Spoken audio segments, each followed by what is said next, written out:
Astaghfirullah.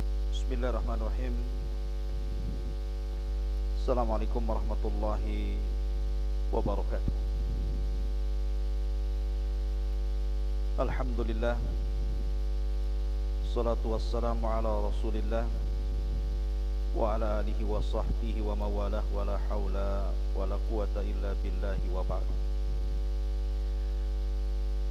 Alhamdulillah, segala puja dan puji hanya milik Allah subhanahu wa ta'ala yang telah mempertemukan kita walaupun lewat media Umairah Channel. Salawat dan salam kita haturkan kepada junjungan alam Nabi besar Muhammad sallallahu alaihi wa ala alihi wasallam. Ma'asyiral muslimin wal muslimat rahimani wa rahimakumullah. Pembahasan kajian di pagi hari ini kita akan mengenal tentang keutamaan bulan Syawal. Kenapa kita angkat permasalahan ini? Karena Ramadan sudah berlalu dari kita, dan sesuatu yang telah berlalu tidak mungkin akan kembali. Maka kita disuruh menatap masa depan. Dan orang yang cerdas adalah orang yang senantiasa mempersiapkan dirinya sebelum kematiannya. Dan di bulan Syawal ini banyak keutamaan yang Nabi SAW jelaskan kepada kita. Namun sebelumnya saya akan menjelaskan bulan Syawal dari sisi sejarah dulu. Banyak peristiwa yang berlaku di bulan Syawal. Yang pertama, menikahnya Nabi SAW dengan Sayyidah Aisyah radhiyallahu anha. Itu terjadi di bulan Syawal. Dan Aisyah radhiyallahu anha adalah wanita yang paling dicintai Nabi SAW. Sampai-sampai Amr bin As radhiyallahu anhu pernah bertanya kepada Nabi SAW, "Ya Rasulullah, siapakah wanita yang paling Anda cintai?" Maka Nabi SAW bersabda, Aisyah. Aisyah adalah wanita yang paling saya cintai. Bahkan kecintaan Nabi SAW kepada Aisyah radhiyallahu anha membuat cemburu istri-istri yang lainnya, sampai mereka mengutus Fatimah untuk menanyakan perkara ini kepada Nabi SAW. Bahwa istri-istrinya mengadu karena Rasul lebih mencintai Aisyah dibandingkan istri-istri yang lainnya. Tapi Nabi SAW mengatakan, "Ya Aisyah, wahai Fatimah, apakah Anda mencintai ayahmu?" Maka Fatimah mengatakan, "Tentu, tidak ada yang lebih aku cintai dibandingkan dirimu." Maka Nabi SAW mengatakan, "Kalau begitu cintai orang yang aku cintai." Maksudnya Aisyah radhiyallahu anha. Tentu penyebabnya karena memang Nabi SAW tidak pernah didatangi Jibril dalam rangka menurunkan wahyu kecuali di kamar Aisyah radhiyallahu anha, dan tidak turun di kamar-kamar istri-istri yang lainnya. Itulah yang menjadikan Rasul sangat mencintai Aisyah radhiyallahu anha.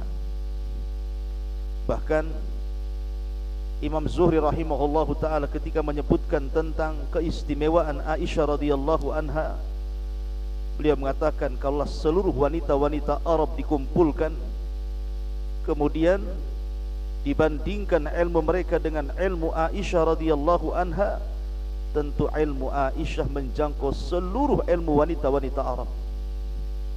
Artinya Aisyah radhiyallahu anha adalah wanita yang sangat spesial bagi Nabi SAW, sehingga Nabi SAW menikahi Aisyah radhiyallahu anha.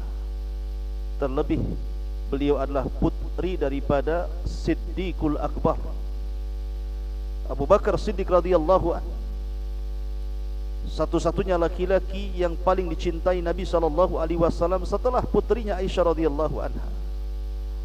Lah pernikahan Rasul dan Aisyah radhiyallahu anha itu terjadi di bulan Syawal. Kemudian yang kedua, Ghazwatu Bani Qunaiqah, perang melawan Bani Qunaiqah. Dan Bani Qunaiqah itu satu di antara 3 kabilah Yahudi. Di sana ada Bani Quraidah, di sana ada Bani Nadhir, dan di sana ada Bani Qunaiqah. Peristiwa perang Bani Qunaiqah ma'ruf. Ketika ada seorang wanita muslimah dilecehkan kehormatannya, disobek auratnya oleh seorang Yahudi Bani Qunaiqah, sehingga bangkit seorang muslim kemudian membunuh dia. Akhirnya satu pasar Bani Qunaiqah membunuh seorang muslim ini. Artinya mereka sudah menggagalkan perjanjian mereka yang sudah dibangun sejak lama antara Rasul, orang-orang musyrik dan orang-orang Yahudi di kota Madinah, sampai tercetuskan sebuah piagam yang disebut dengan Piagam Madinah.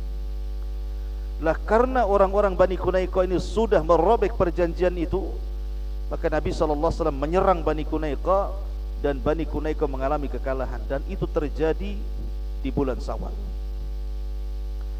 Kemudian yang keempat, yang ketiga, Ghazwatu Uhud, perang Uhud. Perang Uhud terjadi di bulan Syawal. Dan kita tahu bahwa perang Uhud adalah balas dendam dari orang-orang musyrik Quraisy karena kekalahan mereka di Badar. Sehingga bangkitlah Abi Sufyan yang ketika itu masih kufur, membawa pasukan besar, dan salah satu pemimpinnya adalah Khalid ibn Walid, dan ketika itu belum masuk Islam. Subhanallah. Wa tilkal ayyam nudawiluha bainan nas. Hari-hari itu terkadang diputarkan oleh Allah Azza wa Jal, di mana seseorang itu terkadang senang, terkadang susah, terkadang menang, terkadang kalah. Nabi SAW mengalami kekalahan di perang Uhud. Tentu ada sebabnya. Bahkan ulama sejarah mengatakan sebenarnya perang Uhud itu hampir mirip dengan perang Badar, di mana para malaikat itu sebenarnya hendak menolong kaum muslimin di Uhud, tapi karena 40 pemanah yang diletakkan Rasul di Bukit Ainain, ketika itu Rasul bersabda, jangan beranjak dari tempat kalian sampai kusur.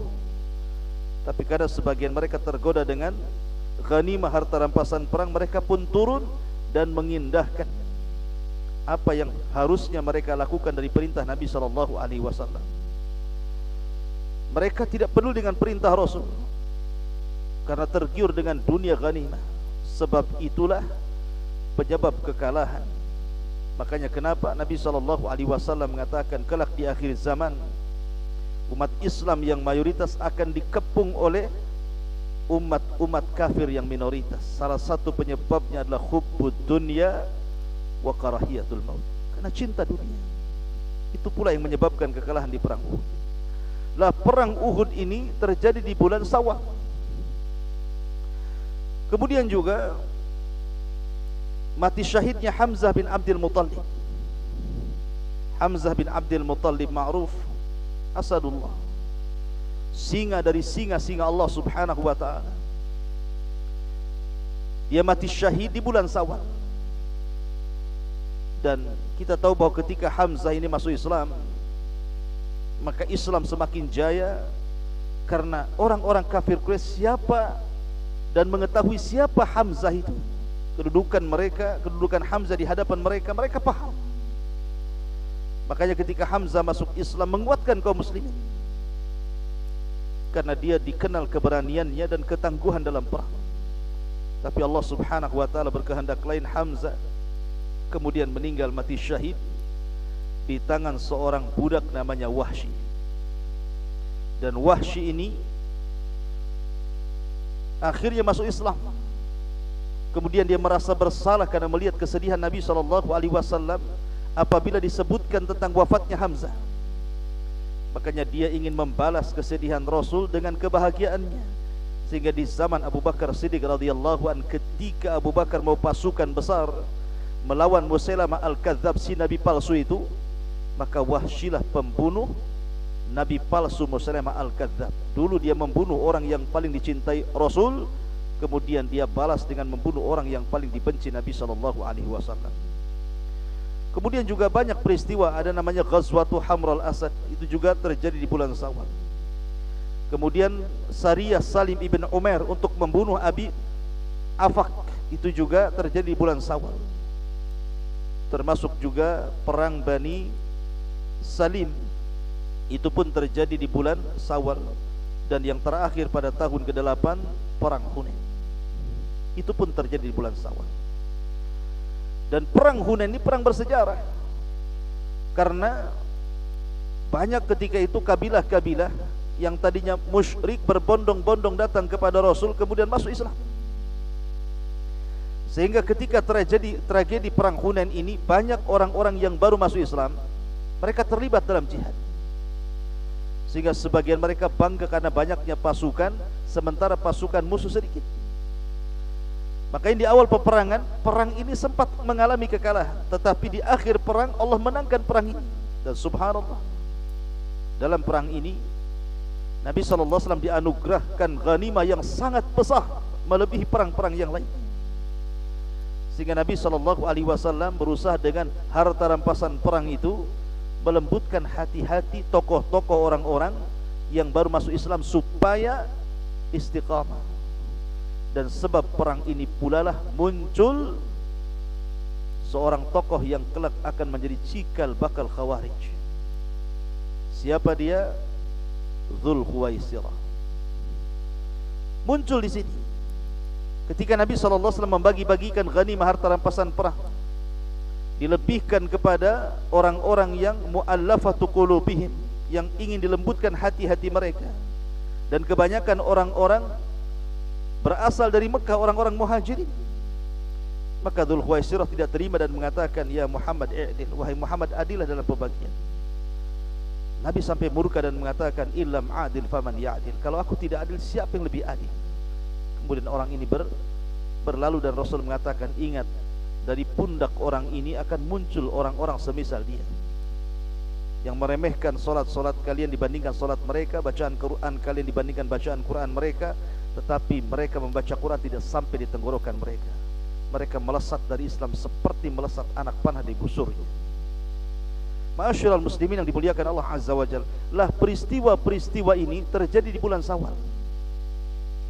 Adapun keistimewaan bulan Syawal sendiri, Nabi SAW bersabda dalam sebuah hadis yang dikeluarkan Imam Muslim, man shoma Ramadan thumma atba'ahu sittan min Syawal kana kasiyami dahri. Barang siapa yang berpuasa Ramadan sebulan penuh, kemudian diikuti 6 hari bulan Syawal, maka seolah-olah dia berpuasa 1 tahun. Subhanallah. Ramadan hanya 29 hari atau mungkin digenapkan 30 hari. Tapi kalau anda ikuti dengan 6 hari bulan Syawal, berarti seolah-olah anda berpuasa tiap hari sampai 1 tahun, 12 bulan, bukan 1 bulan Ramadan saja. Oleh karena itulah maka saya nasihatkan, bulan Syawal ini cukup lama, 29 hari atau mungkin 30 hari. Kalau hanya mengambil 6 hari saja, artinya masih lebih banyak bulan Syawalnya. Maka jangan sia-siakan bulan Syawal ini untuk melengkapi bulan Ramadan, supaya kita mendapatkan pahala seolah-olah berpuasa setiap hari selama 1 tahun. Dan siapa yang kuat berpuasa setiap hari dalam 1 tahun? Tetapi Nabi SAW meringankan. Ada amalan-amalan yang ringan tapi pahalanya besar. Salah satunya puasa 6 hari di bulan Syawal, menggenapkan Ramadan, pahalanya sama dengan anda berpuasa selama 1 tahun.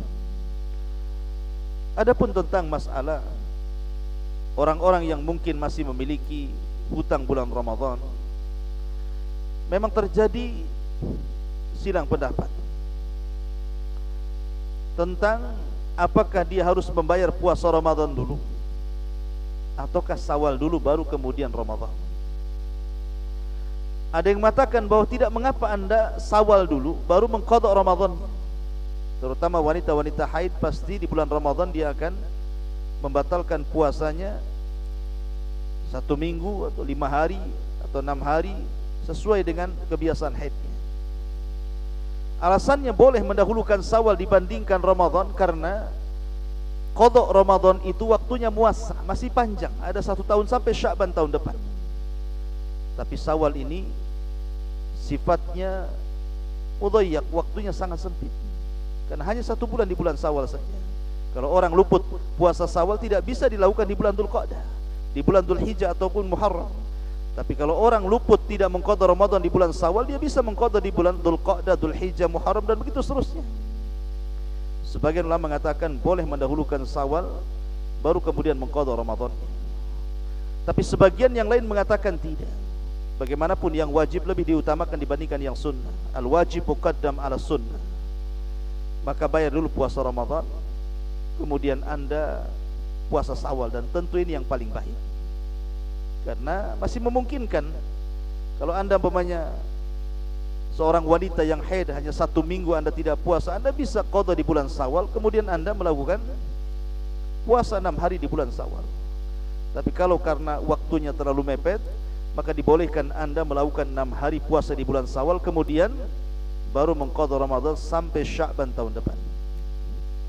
Inilah di antara keutamaan bulan Syawal yang disebutkan oleh para ulama. Dan Nabi SAW juga menyebutkan dalam sebuah hadis yang dikeluarkan oleh para ulama hadis, di antaranya dari sahabat Tamim Ad-Dari radhiyallahu anhu. Nabi SAW bersabda, "Awwalu ma yuhasabu bihi al-'abdu yaumal qiyamah salatuhu. Fa in akmalaha kutibat lahu nafilatan. Fa in lam yakun akmalaha qala Allah subhanahu li malaikatihi unzuru hal tajiduna li 'abdi min tatawwu'in fa akmilu biha ma dhayya'a min faridatihi thumma tu'khadul a'malu ala hasbi dhalik."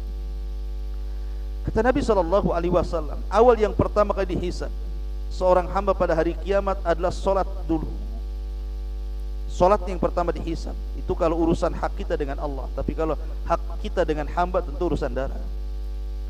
Maka barang siapa yang menyempurnakannya, fa in akmalaha, kalau seandainya dia menyempurnakannya, kutibat lahu nafilatan, maka akan dicatat sebagai nafilah.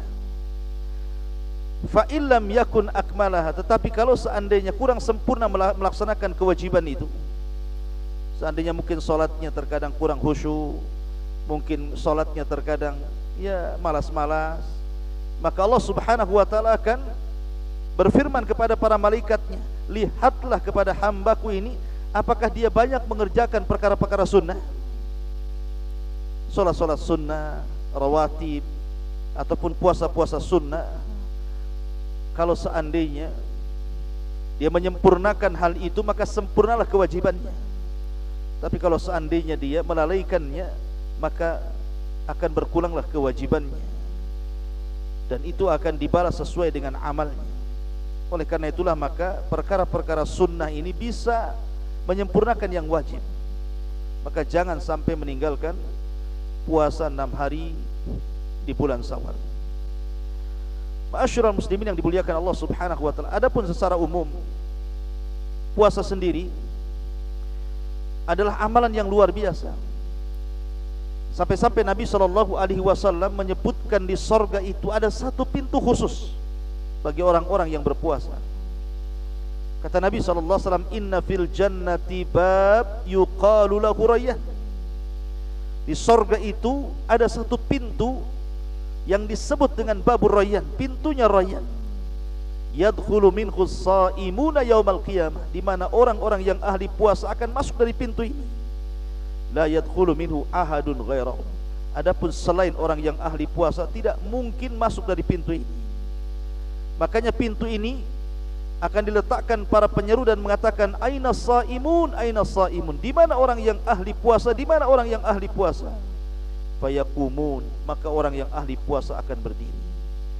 La yadkhulu minhu ahadun ghairuhu. Tidak ada satupun yang masuk dari pintu itu kecuali orang-orang yang berpuasa. Karena Rasul mengatakan fa idza dakhalu ughliq, kalau seandainya mereka sudah masuk maka pintu itu langsung ditutup. Subhanallah. Sampai Nabi SAW menyediakan, atau Allah Subhanahu wa ta'ala menyediakan satu pintu khusus bagi orang yang berpuasa. Ma'asyiral muslimin yang dimuliakan Allah Subhanahu wa ta'ala, bahkan puasa itu bisa menjadikan syafaat bagi para pelakunya. Nabi SAW mengatakan as-siyam wal Qur'an yashfa'ani lil abdi yaumal qiyamah. Puasa dan Quran itu bisa menjadi syafaat bagi seorang hamba pada hari kiamat. Yaqulu shaim, nanti puasa ini akan bangkit di hadapan Allah dan akan mengatakan, ya Rabb, mana'tuhu at-ta'ama wasyahwata bin nahari. Ya Rabb, orang ini gara-gara aku kata puasa, dia tahan makan, dia tahan syahwat di siang hari. Fasyafi'ni fi, berikan syafaat kepadaku untuknya. Subhanallah. Pada akhirat itu, kelak ketika kita diwafatkan Allah Subhanahu wa ta'ala, dikumpulkan di padang mahsyar, tidak ada yang bisa menolong kita kecuali syafaat. Maka puasa itu salah satu bisa memberikan syafaat bagi para pelakunya. Bahkan puasa itu yukaffirul khataya, bisa menghapuskan dosa-dosa kita. Nabi SAW yang mengatakan fitnatur rajuli fi ahlihi wa mali wa jari tukaffiruha as-salatu was-siyam was-sadaqatu wal amru bil ma'rufi wan nahyi 'anil munkar. Fitnahnya seseorang itu terkadang ada pada keluarga, terkadang ada pada harta, terkadang ada pada tetangga. Maknanya terkadang kita lalai mendidik keluarga, kurang menasihati mereka, atau terfitnah dengan harta sehingga lalai untuk beribadah kepada Allah Azza wa Jalla, ataupun kita lalai dengan hak-hak tetangga sehingga kita menyakitinya. Lah dosa-dosa karena fitnah, lalai kepada keluarga, lalai kepada harta, lalai kepada tetangga, tukaffiruhas salatu wassiyam, kata Rasul, bisa digugurkan dengan pahala salat, pahala puasa, pahala sedekah, memerintahkan manusia dengan kebaikan dan mencegah manusia dari keburukan. Salah satunya adalah puasa di sini. Menunjukkan bahwa puasa bisa menggugurkan dosa. Bahkan sebuah hadis yang menarik lagi, Nabi SAW mengatakan, ma min abdin yasumu yawman fi sabilillah illa ba'adallahu bidzalikal yawm wajhahu anin nari sab'ina kharifan. Tidaklah seorang hamba berpuasa satu hari saja di jalan Allah Subhanahu wa ta'ala, kecuali Allah Subhanahu wa ta'ala akan jauhkan pada hari itu wajahnya dari api neraka sab'ina kharifan, 70 musim. Makanya wajar kalau seandainya puasa itu junnah, tameng antara dia dengan api neraka. Dan ini keistimewaan, oleh karena itulah maka berpuasalah 6 hari di bulan Syawal, apalagi pahalanya sudah disebutkan di awal, seolah-olah Anda berpuasa selama 1 tahun. Mudah-mudahan ada manfaatnya. Subhanakallah bihamdika, asyhadu an la ilaha illa anta, astaghfiruka wa atubu ilaik. Allah ta'ala. Assalamualaikum warahmatullahi wabarakatuh.